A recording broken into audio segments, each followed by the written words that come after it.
तारीख में पहली बार पाकिस्तान से बांग्लादेश बराह रास्त शिपिंग सर्विस के जरिए 1000 से जायद कंटेनर की तरसील मुकम्मल कर ली गई। एनएलसी और डीपी वर्ल्ड की जानिब से कराची से चट्टागांग तक तारीखी शिपिंग सर्विस का आगाज किया गया। अक्टूबर में पाकिस्तान और बांग्लादेश के दरमियान इस पहली बराह रास्त शिपिंग सर्विस के आगाज के बाद से अब तक 1000 से जायद कंटेनर की तरसील मुकम्मल की जा चुकी है। ये सर्विस जनूबी एशिया में तजारत और इलाकाई रवाबत को मजबूत बनाने की जानिब से एक अहम संग मील है।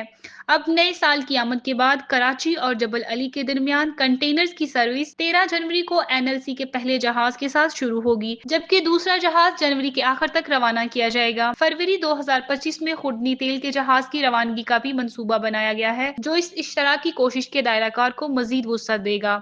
इस सर्विस से इलाकाई तजारत के फरोग में एक नए दौर का आगाज होगा। सर्विस का मकसद माशी तरक्की और खुशहाली को फरोग देना और खित्ते में तरक्की की रफ्तार को मजीद तेज करना है।